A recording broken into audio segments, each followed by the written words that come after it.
교정비가 왜 이렇게 비싼가요? 교정 치료 비용이 비싸다고 말씀하시는 분들이 사실 많이 있죠. 비싸다고 생각 안 하잖아요, 우리는. 너무 싸죠. 예전에 비해서도 교정 치료 비용이 물가 대비 전혀 오르지 않았거든요. 교정 치료를 고민하시는 분들이 젊은 분들이 많잖아요. 학생들이나 아니면 뭐 20대 혹은 청소년들 이런 분들이 있는데 그런 분들이 경제적으로 뭐 여유가 많은 분들이 아닐 수 있기 때문에 교정 치료 비용을 좀 비싸게 느끼시는 것 아닌가 생각이 드는데요. 마지막 질문입니다.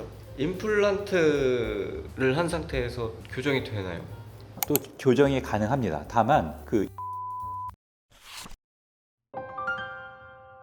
네, 안녕하세요. 웃는 치과 의사 오원장입니다. 네, 김 원장입니다. 제가 웃는 치과 의사 오원장 채널을 운영한 지가 벌써 7개월이 넘어가고 있습니다. 많은 분들이 올려드린 영상에 관심을 가져주시고 또 구독해 주셔가지고 구독자 숫자가 벌써 상당히 많이 늘었더라고요. 3만 명이 넘었었던데요. 저희 채널과 영상에 관심을 가져주시고 시청해 주시는 분들께 깊은 감사의 인사를 드립니다. 저희 구독자분들이 혹은 시청하신 분들이 영상들을 보시면서 댓글로 많은 질문들을 남겨주셨더라고요. 시간이 나는 대로 제가 댓글들을 보고 있긴 한데 죄송스럽게도 모든 댓글들에 다 답을 달아드리기는 시간이 좀 부족한 형편입니다. 그래서 제가 오늘은 이런 댓글들에 올라왔던 질문들 중에서 이런 질문들은 다른 분들하고도 내용을 좀 공유했으면 좋겠다는 생각에 Q&A로 한번 진행해 보면 좋겠다는 생각을 가지고 있습니다.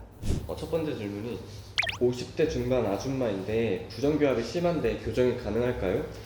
최근에 들어서 우리 중장년층 분들의 교정 치료에 대한 관심이나 실제로 진행하시는 분들이 많이 늘어나고 있는 상황입니다. 그래서 이 부분에 대해서도 제가 한번 좀 답을 좀 드려보면 부정교합이 얼마나 심하냐에 따라 조금 좀 다를 수 있을 거라는 생각이 드는데요. 먼저 부정교합은 굉장히 광범위한 용어입니다. 치과의 3대 질환 중에 하나고요. 치아 배열이 안 좋은 것부터 턱 관계가 올바르지 못한 것까지 다 부정교합이라고 합니다. 이 양상에 따라서 교정 치료가 가능한지 가능하지 못한지가 사실 이제 좀 달라질 수 있겠지만 대부분의 경우에 아주 심각한 부정교합, 예를 들어서 수술을 반드시 필요로 하는 상황이 아니라고 하면 교정 치료는 충분히 가능하다라는 말씀을 드릴 수 있습니다. 다만 이게 연세가 있으신 분들은 뭐 치아 자체를 움직이는 데는 저희는 전혀 어려움이 없습니다만 그 주변에 있는 조직들 예를 들면 잇몸이나 뼈나 이런 데가 이미 좀 약해져 있는 경우가 꽤 있거든요. 근데 그럴 때 이런 분들을 대상으로 저희가 꼭 지켜야 되는 원칙들이 여러 가지가 있습니다. 그래서 그런 걸 잘 지켜나가면서 할 때는 큰 문제가 없다고 생각하고 그리고 오히려 치아의 주변 조직이 더 좋아지는 경우도 있다고 생각합니다. 다만 저희가 이거를 잘 배열한다고 하더라도 이미 그 아래에 있는 뼈가 상당히 많이 손실됐다든지 이런 상황에서 시작을 하게 된다면 결국은 그 저희가 좋은 자리를 갖다 놔도 결국 흔들리거나 하는 건 똑같을 거기 때문에 교정 치료를 시작하는 게 환자분께 도움이 되지 않을 수도 있다고 생각합니다. 저는 나이 드신 분들이 교정 치료를 고민하실 때 이런 고민을 하시더라고요. 내가 이 나이에 애들도 아니고 이걸 교정 치료를 해야 돼? 이런 고민을 가지고 계시고 교정 장치가 보이는 거에 대한 그런 걱정도 많이 하고 계세요. 근데 제가 환자분들한테 직접 설명드리는 내용은 이런 거예요. 50대지만 앞으로 남은 수명도 굉장히 길거든요. 그래서 남은 인생 후반전을 위해서 가지런한 치아 배열이 본인의 여러 가지 자존감도 높이고 사회적 매력도 높이고 치아 건강 관리에도 도움이 되기 때문에 저는 좀 용기를 내셔도 괜찮다. 그리고 요즘은 잘 눈에 띄지 않는 교정 치료 장치나 방법들이 많이 등장해 있으니까 할만하다. 이렇게 좀 정리할 수 있습니다. 두 번째 질문입니다. 15년 전에 미용 교정 관리를 못해서 치아가 벌어졌다고 이제 어떻게 하면 좋죠? 이렇게 왔습니다. 교정을 하신 분이건 안 하신 분이건 당연히 아무런 힘을 가하지 않는다고 생각하면 움직이지 않는데 보통은 다 어느 정도 움직이게 마련입니다. 그러니까 교정 안 하신 분들도 예를 들면 점점 자기 이가 더 삐뚤어졌다든지 이렇게 생각하시는 분들이 많이 계실 텐데요. 그렇게 생각한다면 교정이 끝난 다음에 잘 유지하려면 그런 유지 장치라는 거를 어느 정도 주기로 껴주시는 것이 꼭 필요하다고 생각하고 그리고 만약에 조금 더 삐뚤어졌다고 한다면 그걸 다시 원위치시키는 것도 당연히 가능합니다. 치아 배열은 한평생 고정돼 있는 건 아니고 세월이 지나면서 나이를 먹음에 따라서 치아 배열도 이제 노화 과정을 겪게 됐는데 그 노화 과정이 좀 치아가 틀어지거나 벌어지는 건데요. 이 벌어지는 것 때문에 꼭 재교정을 해야 되냐? 그럼 꼭은 아닙니다. 그냥 벌어진 게 신경 쓰이지만 살만하면 그냥 사셔도 무방하고요. 근데 그게 너무 꼭 신경 쓰여서 이걸 꼭 없애고 싶어 그러면 재교정 치료를 받거나 아니면 그 치아 사이를 이제 메꾸는 방식의 치료를 통해서 공간 벌어진 것들은 해결할 수 있는 길이 있습니다. 정리하자면 꼭 재교정 치료를 받아야 되는 것만은 아니다. 이렇게 말씀드릴 수 있겠네요. 다음은 이제 이거는 조금 당돌한 질문인데 교정비가 왜 이렇게 비싼가요? 교정 치료 비용이 비싸다고 말씀하시는 분들이 사실 많이 있죠. 비싸다고 생각 안 하잖아요, 우리는. 너무 싸죠.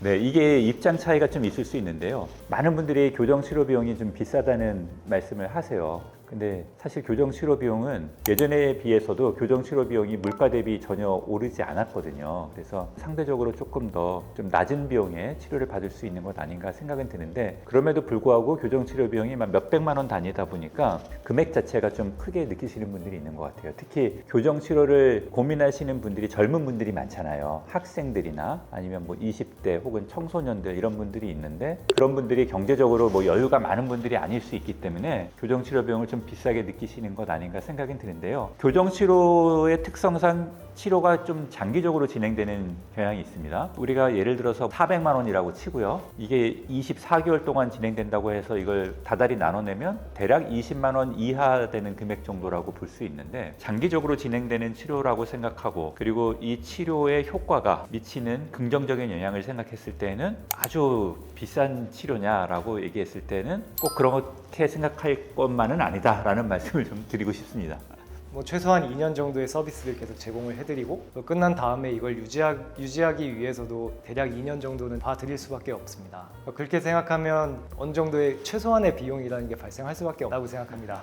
치아 교정은 단순히 이렇게 치아를 예쁘게 만드는 것을 넘어서서 본인의 인생에 있어서 큰 도움을 주고 긍정적인 영향을 주는 이런 치료거든요. 그리고 치아 교정으로 인한 치료 효과가 한평생 간다고 봐야 됩니다. 유지만 잘 되면. 그래서 이 효과 대비 비용을 생각했을 때는 굉장히 효용이 높은 치료다라고 말씀을 드릴 수 있고요. 맞아요. 휴대폰도 한 150만 원, 200만 원 하지 않습니까? 대략 2년 정도밖에 못 쓰는데 내 치아는 이거 가져가면 50년, 60년 한평생 사용해야 되는 소중한 치아니까. 마지막 질문입니다.